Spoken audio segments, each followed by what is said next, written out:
में कैसे चले जाते हैं। तो एक थोड़ा जस्ट सा रिफ्रेशिंग। हाँ जी, रिफ्रेशर के लिए था ये। नाउ वर्गोत्तम प्लैनेट्स की अब हम बात करते हैं।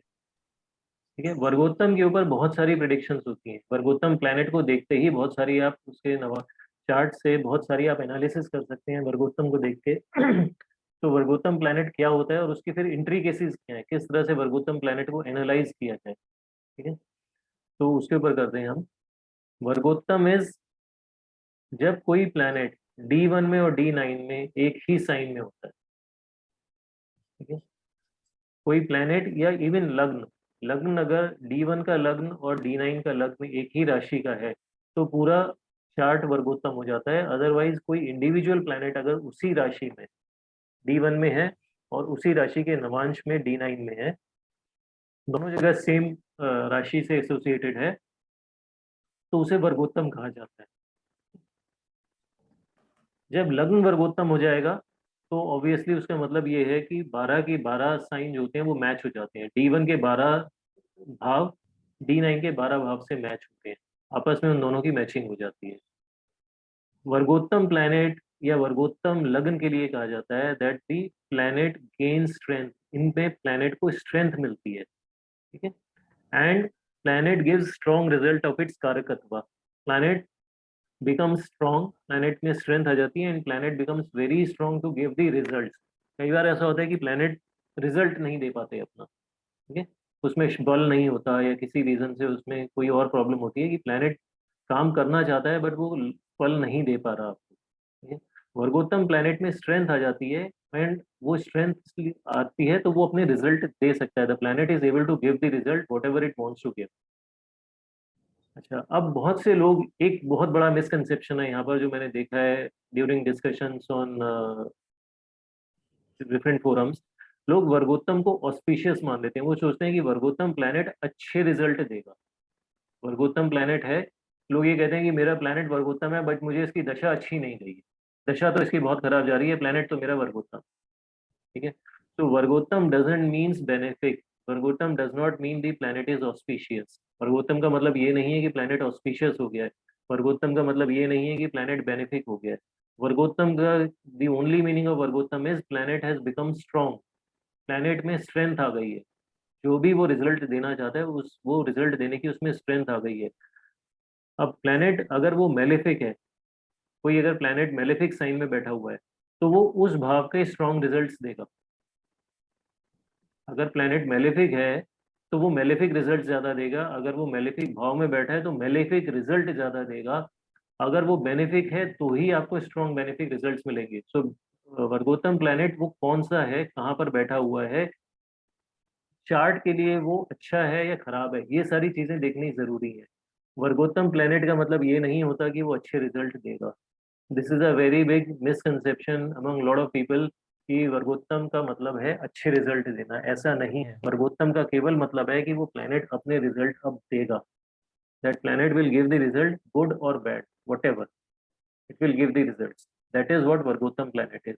It is not concern with auspicious, benefic, malefic, और ये ऐसा कुछ भी नहीं लिखा गया है। केवल स्ट्रेंथ आ जाती है चार्ट में। और अगर लग्न वर्गोत्तम हो जाता है तो लग्न के 12 भाव में स्ट्रेंथ आ जाती है, क्योंकि 12 भाव रिपीट हो रहे हैं, उनके साइंस आपस में रिपीट हो रहे हैं, तो 12 के 12 भाव रिपीट हो रहे हैं। दैट मीन्स हम ये कहते हैं कि पूरे ओवरऑल चार्ट में स्ट्रेंथ आ गई है।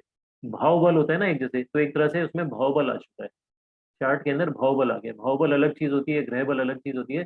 तो अगर चार्ट आपका वर्गोत्तम है किसी का, तो ये मान लीजिए उसके कि उसके 12 भाव में स्ट्रेंथ आ चुकी है, भाव बल उसका बढ़ गया है। और अगर ग्रह वर्गोत्तम हो गया तो एक तरह से उसमें ग्रह बल बढ़ चुका है। तो दिस इज व्हाट वर्गोत्तम इज।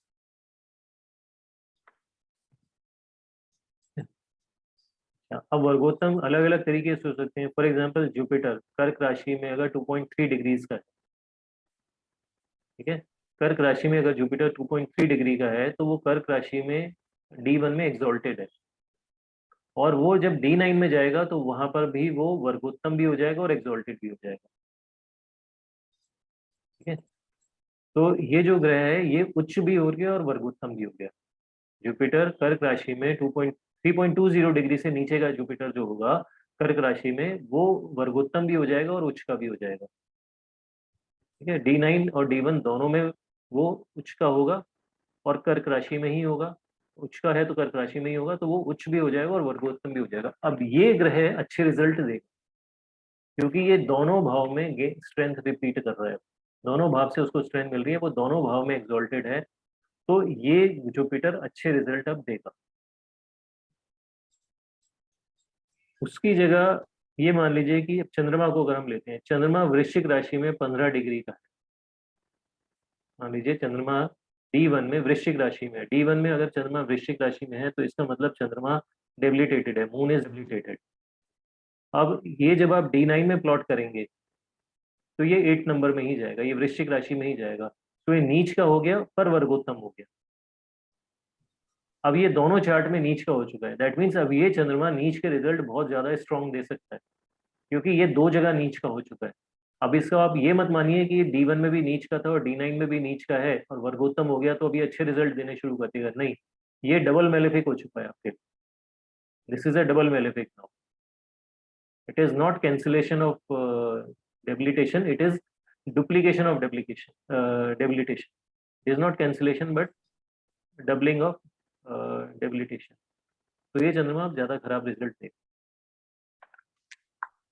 अब कोई ग्रह अगर मान लीजिए लग्न है, लग्न की अगर हम बात करते हैं तो लग्न में भी ये देखना होता है कि लग्न जो रिपीट हो रहा है, लग्न अगर वर्गोत्तम है तो वो पाप राशि का वर्ग, पाप राशि है या ऑस्पिशियस राशि, ऑस्पिशियस है या बेनिफिक है। ठीक है, तो फॉर एग्जाम्पल जैसे हम मानते हैं कि मंगल या शनि ये पाप ग्रह हैं, तो अगर इनका लग्न है और वो वर्गोत्तम हो रहा है तो वो पाप वर्गोत्तम हो गया एक तरीके से, मतलब वो पाप राशि है, भले ही वो आप किसी का असेंडेंट है बट एस्ट्रोलॉजी के अंदर उसे पाप राशि कहा जाता है। तो वो जो लग्न वर्गोत्तम हुआ है वो एक पाप राशि का वर्गोत्तम हुआ है, तो उसमें कुछ बेनिफिक रिजल्ट तो मिलेंगे क्योंकि वो लग्न है, लग्न अपने कुछ बेनिफिक रिजल्ट तो देगा बट वो साथ साथ कभी ना कभी नुकसान भी दे सकता है क्योंकि आखिर वो है एक पाप ग्रह की राशि।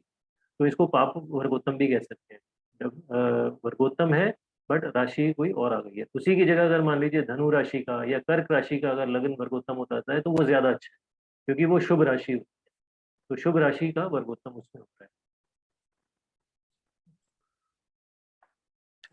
अब उसके साथ साथ जब हम वर्गोत्तम प्लैनेट को स्टडी करते हैं तो उसमें क्या क्या चीजें हमें देखनी है। Basic rules of astrology, it should not be malefic for the लग्न। जो ग्रह वर्गोत्तम हो रहा है वो लग्न के लिए बेनिफिक है या मेलिफिक है, अगर वो मेलिफिक है तो वो और ज्यादा प्रॉब्लम क्रिएट करेगा बिकॉज उसमें स्ट्रेंथ आ गई है और ज्यादा। ठीक है, तो वो ग्रह और ज्यादा प्रॉब्लम क्रिएट करेगा। मान लीजिए तुला लग्न है, तुला लग्न के अंदर शुक्र खराब हो, sorry Jupiter Brihaspati is malefic. ठीक है, बिकॉज जुपिटर जो है वो थर्ड और सिक्स का लॉर्ड हो जाता है तुला राशि के अंदर।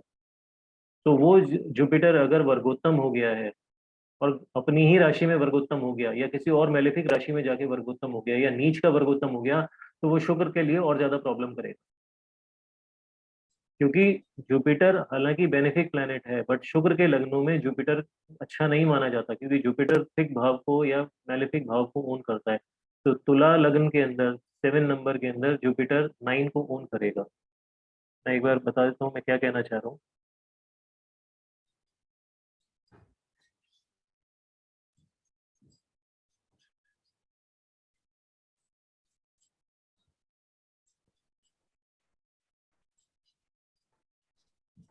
दिस इज तुला लग्न 7, जुपिटर की एक राशि यहाँ पर थर्ड भाव में आ रही है, third house is malefic and दूसरी राशि आ रही है सिक्स हाउस में विच इज अ त्रिक भाव।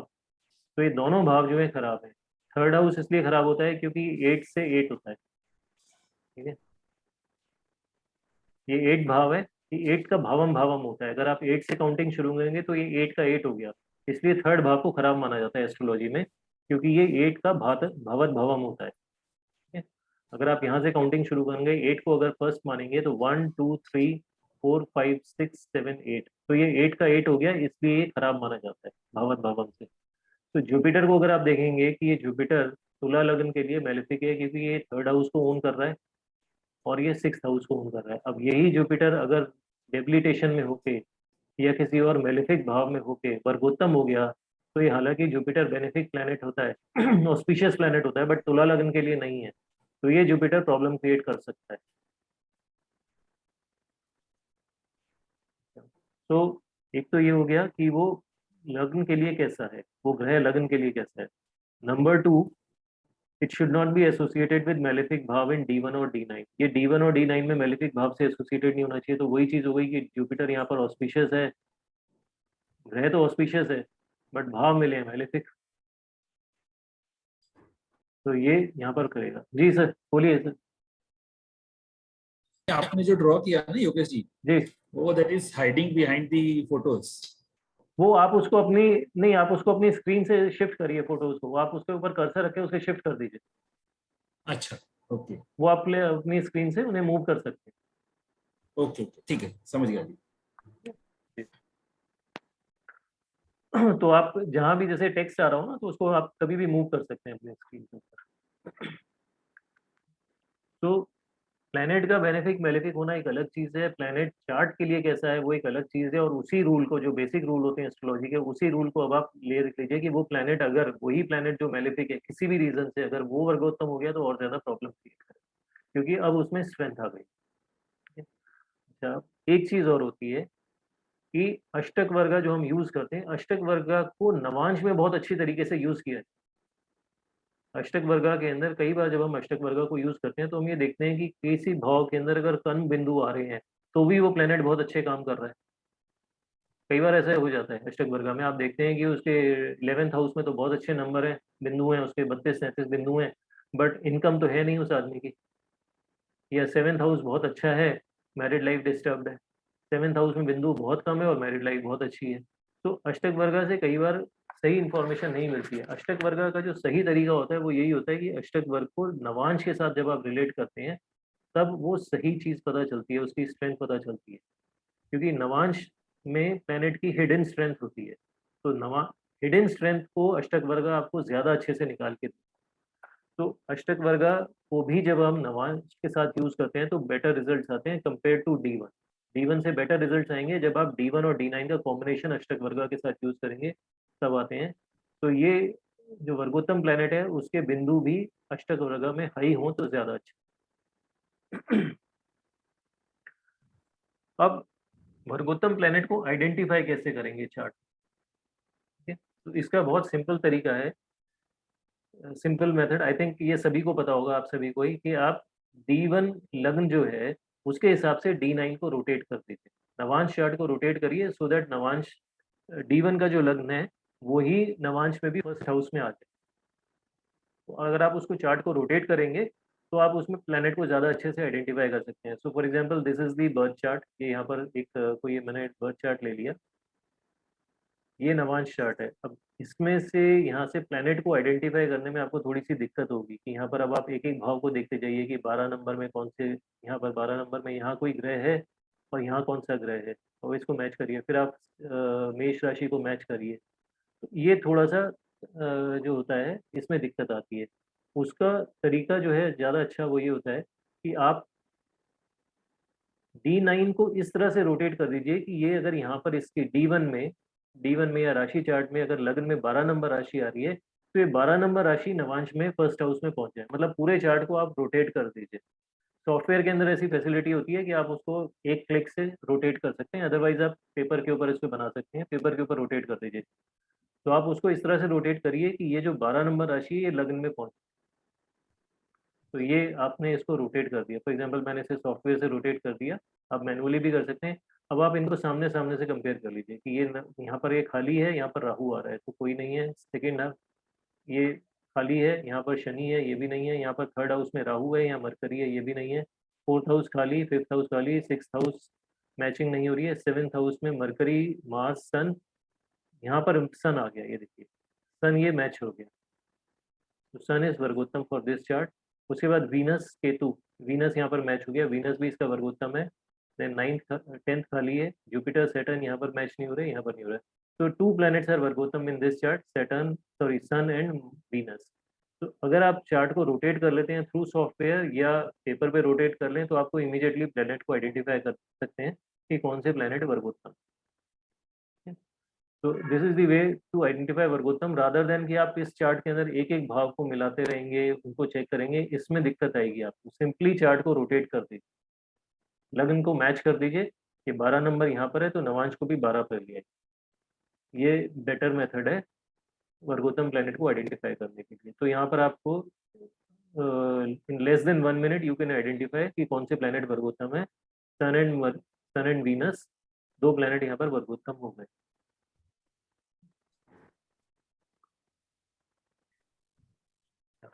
अब इसकी प्रैक्टिकल एप्लीकेशन, मैं यहाँ पर जैसे केस स्टडीज ले रहा हूँ, हर चीज के लिए केस स्टडी को हम लेंगे। तो वर्गोत्तम प्लैनेट को हम कैसे एनालाइज करते हैं, ये मैं यहाँ पर अब डिस्कस करूंगा इस केस स्टडी के अंदर। This is the birth chart, ये बर्थ चार्ट है, ये नवांश चार्ट है, और मैं यहाँ पर साथ साथ अष्टक वर्ग को भी यूज कर रहा हूँ।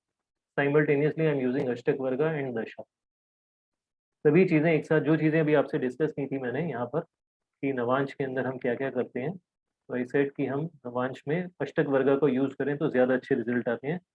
तो I am using ashtak varga in the first case study itself. यहाँ पर हम अष्टक वर्ग से कैसे आइडेंटिफाई करें। This is the birth chart.